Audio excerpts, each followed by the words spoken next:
This is James Lapton for Pro Boxing Fans. Delighted to be joined on Zoom today with Joe Gallagher after last night's big news. Joe, how you feeling? Yeah, good, mate. Feel like Santa came early last night. We're all sat waiting to hear what Canelo had to say on his Instagram. And yeah, obviously Callum got it. In the gym today, sparred well, and no, really excited. Although it's only 4 weeks away, 3 weeks left training. We've got to go and give it the best that we've got. It's a huge opportunity.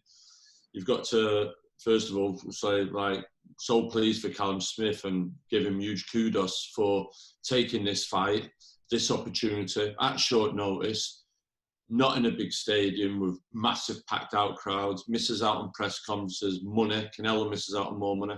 But the fact that he's going, no, sorry, come on, let's do it 3-4 weeks out. Do you know what I mean? Fair play to him. And that's what he's always said throughout his career. He's always wanted to fight the best, test himself against the best. And yeah, it's like sometimes in this current climate where we are, opportunities come and you have to take them. And it's all right saying, well, we could leave it to next year, but no one knows what next year is going to be like. No one knew what this year was going to be like. And like I said, last week, people saying the fight was done. It wasn't. It went up to right up to like the deadline, possibly a half an hour before Canelo announced it. Callum knew that he'd got it. So that was it. Contracts and everything was still being done at the late hour. So we were working on them. So it's just, yeah, that was it. So the good news that the fight's done. And what a fight as well to end 2020. And what a month of December for boxing. Obviously, you've got Spence Garcia, Joshua, Callum, Triple G. And there's talk of most probably Garcia and Campbell now as well. What a great month of December. And hopefully 2021 can kick on where 2020 left off. Absolutely. You mentioned there short notice, 30 minutes before the deadline. Obviously, Canelo had said already that he was going to make the announcement on Instagram at 11 p.m. UK time last night, which he did. So just how long ago was the talk started with you guys? How long has it been to prepare for this? Well, I think the initial talks, I think first time Callum Canelo was talked about was just before Callum fought Hassan Nadam in New York. Then there was a little bit of talk, but nothing said. And then there was, when was in Arizona last year, nearly in December time, when Liam fought on the Chavez Jacobs bill. I bumped into Eddie Hearn, so we sat down, we had a good discussion, good talk. And he said he'd go away and he wants Canelo to fight Callum Smith in 2020 this year. And fair play to him, credit to him. We shook hands in it and he stuck to his word. I've heard Eddie Hearn also was absolutely adamant it had to be Callum Smith this time. Like I said, discussions have been enough. Obviously, there was the Billy Joe one at the time and Billy Joe got it. And then it went dead. And Canelo then, obviously, he had his litigation problems with DAZN and Golden Boy. That got resolved. And then he made it clear he wanted to fight this year and Callum's name was in the hat again. But as far as come tomorrow, last night, we didn't know whether we'd get it, Caleb Plant would get it, Yildirim would get it. And then there's most probably kids like a Truax or a Eubank Jr. somewhere lurking around that would step in. But like you say, it was at the end, but they were ongoing and right up to the last hour last night. Talks were still ongoing and contracts being done and negotiations being done. And yeah, but we're really pleased to get it done finally. It's like 18 months really from when the first chat and conversation was about it. You say that you didn't know until the last hour. Have you ever been involved in discussions like that before, where you've only found out 30 minutes prior? Do you get anxious about that sort of thing? Well, I think it was because Callum had been talked about so much in the past. It was in the running for the Billy Joe, and it seemed to be a little bit like when Amir Khan was always being dangled a carrot by Mayweather. He was in a poll once with him and Madonna, and whoever won the poll got the fight. We felt that him and Billy Joe was that situation, and here we go again. And was he just using Callum's name and everything to draw the interest to get the fight? But we were aware that the other offers were made to other people. And no, I haven't been involved in it, but it's very much no different than what Mayweather and that has done in the past. I've seen Benavidez today sort of like giving Canelo some stick for just giving Callum 4 weeks notice, but it is what it is, and we've got to go and do the best we can do in this current climate, in this pandemic, and when there's lockdowns, and you sort of like try to do the best you can with one hand tied behind your back, really, by getting sparring partners. We can't fly them in from America or Europe, and we've got to do the best that we can. But I'm sure Canelo picked Callum Smith 8-10 weeks ago, but they're the privileges, and that's the power you have when you're that bigger star attraction. And but for Callum, he has confidence in his own ability. We've been involved in a Canelo fight week before with his brother Liam, and we know what to expect, and we're hugely confident of going in there and getting the win and coming back as the pound for pound number one. So I want to go touch on something you mentioned about Eddie Reynoso. Obviously, Canelo had his issues with Golden Boy, De La Hoya. Did Eddie Reynoso make it easier to make the fight? Do you feel that, you mentioned it's been about 18 months, was De La Hoya and Golden Boy a potential hurdle beforehand? I don't know the ins and outs. I don't know the ins and outs of that situation. All I know is from the contacts that I've had with Eddie Reynoso, whether it be text or by in the meeting that we had, he was always very adamant that Canelo wants to fight Callum Smith. Canelo wants to fight champions. Like you'll hear Eddie Hearn says it. He doesn't want to. He's fought Triple G. He's fought Kovalev. He fought Mayweather when he was at a young age. You cannot duck him, and you've got to admire him that he wants to fight Canelo. So, whatever reason, it stopped it not happening. But he had the Billy Joe fight, so he didn't get there because Billy Joe got it. That was the pick for that. But for this one, then if Eddie Reynoso and Canelo sat down and agreed that it had to be Callum Smith, if Callum wasn't going to agree in certain things, that they had other options, and that's what it was last night down to, really. And also, I just want to touch on, you mentioned obviously you've been there before, fight week against Canelo with Liam Smith. So what did you take from that experience, the learnings from that fight to head into this one? I think with Callum being on board and involved in that fight, out there with his brother, being around, sort of be different circumstances, although whether it does be at the Alamo or the TNT Stadium, Dallas, there's got to be a crowd of some sort. Now, Spence Garcia, they're planning 20, 25,000. Canelo a couple of weeks later, same venue, they may try and seat 30, 35,000. So there'll be a crowd of some sorts. But for Callum, he was there. He's seen the 55,000 when it was against Liam Smith. He's seen the press, the huge press presence that was there with Canelo, the presence when they come to the scales on and off, and just being in and around it, feeling it. Callum's had that experience now, and just all sorts. So, and you know what to expect. It's not the first time we've been to America. It's not the first time Callum's been to America. Obviously Paul with Andrew Ward, Stephen over there. So you get used to it, really. You know what to expect. I suppose if you're going there and it's the first time you ever fought in America, you'd most probably be a bit naive and a bit wet behind the ears. So there's lots of things that you pick up with experience with each big profile fight that you're involved with over there. And I think Callum has had that by following his brothers and watching it and being there, and he'll just take that in stride. People used to say, "Oh, Crawler, he looked so relaxed walking to a ring at the arena." Yeah, because he'd been in the corner for Murray, Brandon Rios, Macklin, Stern, Smith's big fight, so he was too relaxed. So if he hadn't, it might be intimidating. Well, Callum Smith, it's not. He's so laid back. He's not, and the good thing about it is the fear factor for Callum when he has had it all on the line, the pressure on. He's performed. Rocky Fielding at the time was a big grudge match in Liverpool, first round knockout.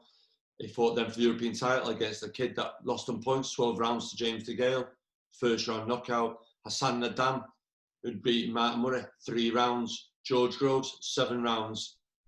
Whether he was up for a rider or not, that's down to the kid himself. We did what we could do, but maybe he might have lost to Billy Joe. Rocky couldn't get up for it, we don't know. But we can't make excuses that John Ryder performed well and everything else. If Canelo's lot are banking on the Callum Smith that turned up for John Ryder, they're in for a huge shock, because that isn't it. And sometimes you've seen it in boxing, a bad performance can get you the big fight, because all of a sudden they're seeing, oh, he does that, is this and that. So maybe we might have to thank John Ryder a little bit for getting us the Canelo fight, or making them brave enough to come and fight Callum. Absolutely. You mentioned there will be fans there, wherever it may be. Was that a big factor in the fight being made for this year?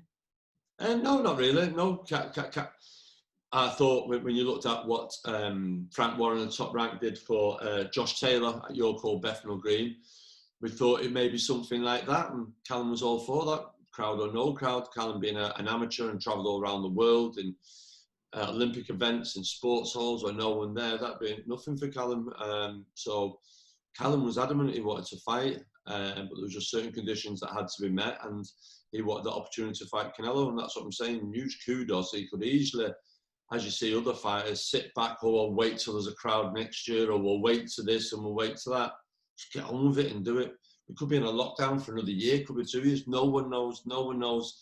And if you fancy it yourself, back yourself and go in and do it. And that's what Callum Smith has done. And I think huge credit to both of them. Canelo, it's a big risk for him. He may not see Callum as this, but I think it is.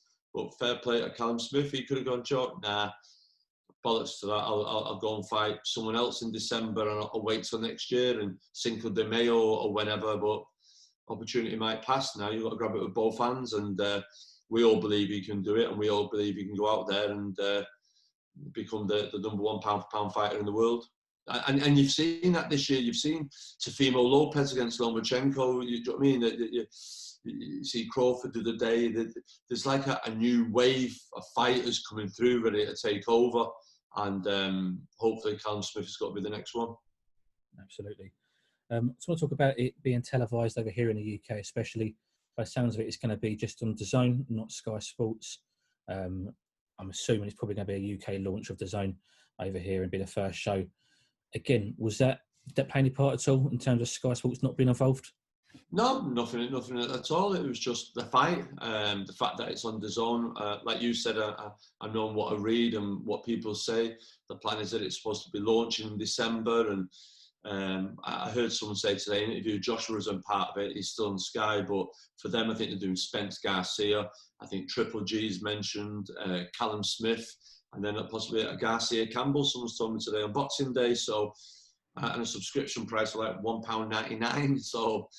That's mental. That it's great and a great month for December, but let's hopefully we can, or they can, continue that. But Callum wasn't bothered about it. Callum just wanted to fight, and that was it. And he's got it now, and he's been chosen, and he's got what he's wished for, and he's got to go in there and make the most of it. And sky's the limit. You mentioned a few times there, Callum wanted the fight. You know, he wanted the Canelo fight. We've spoken many times, and you've always wanted the Canelo fight for him. If this hadn't come up, would Callum have fought this year? The plan was to get Callum a fight. We were planning on getting Callum a fight.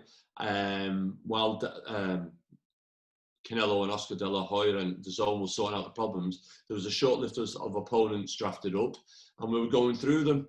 Then all of a sudden, Canelo and DAZN have come to some deal, and he was fighting, and Callum Smith's name was mentioned.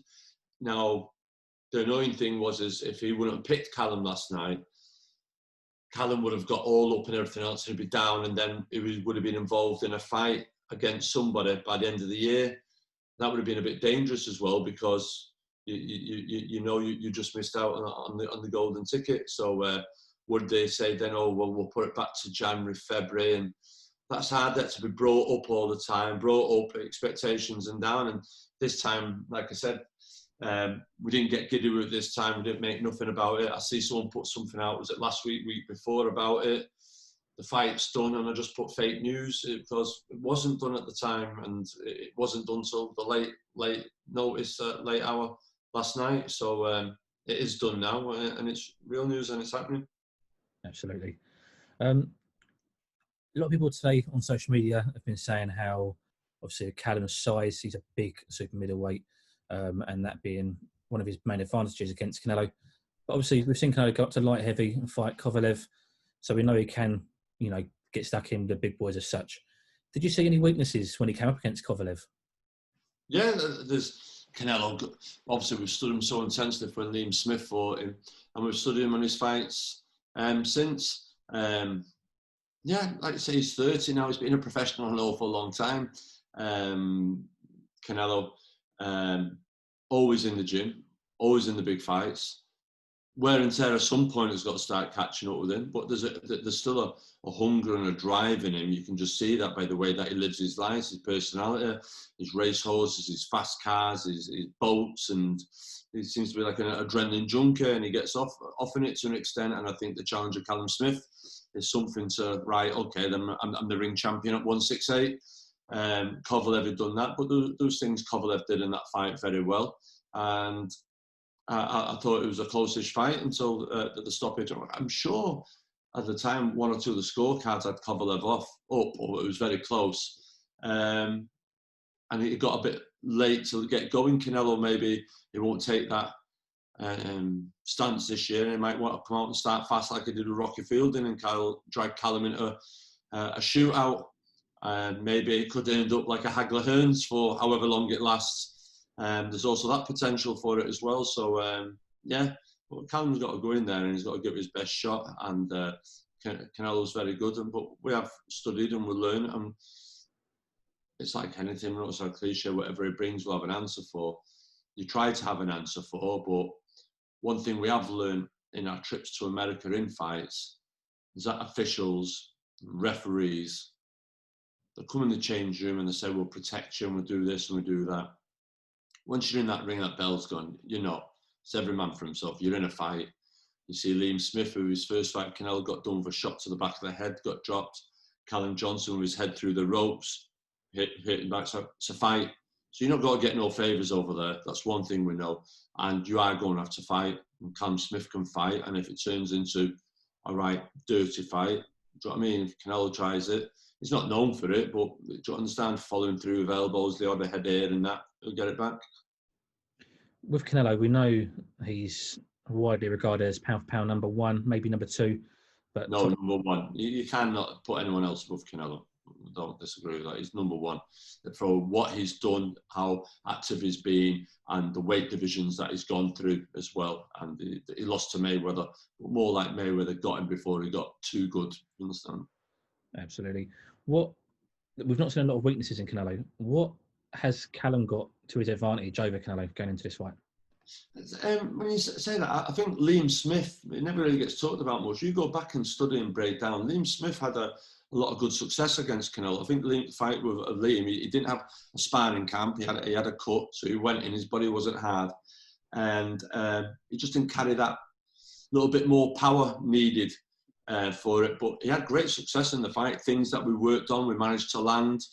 We had moments in the fight, but we just didn't have that power. You look at Triple G, the success he landed with landing shots on him. Callum as well has got to have success in that fight. But we know whatever we do, Canelo's got to come back with it. He's going to be a hard person to beat. We need to get a fair shake of the scorecards. But we learned a lot with Liam Smith in there as well. I don't know whether Canelo just saw Liam and thought, oh, I'll just deal with it. He has that nonchalance about him sometimes that is like, don't need a game plan, whatever I've got is good enough. I don't think that's the case for Callum. I do feel like it would have been Billy Joe. He will be working. He knows Billy Joe, Callum Smith are serious threats.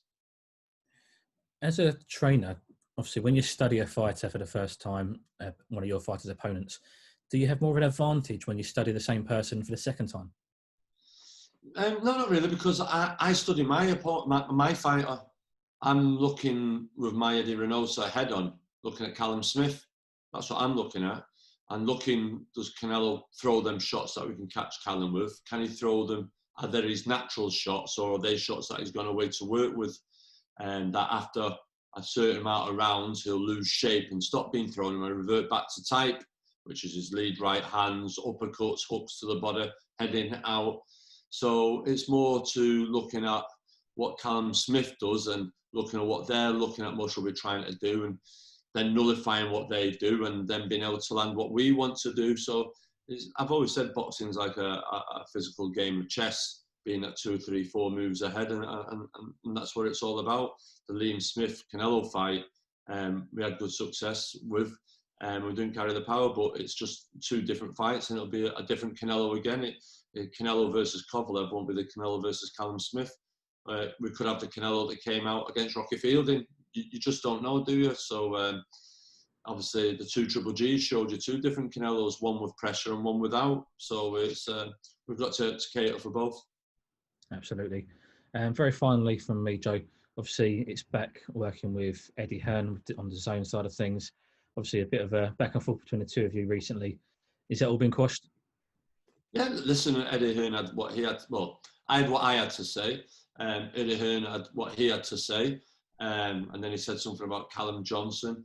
And that's it, really. I've got no more to say. I said my point. I got what I wanted out of the interview. I got what it was Sky were doing and money.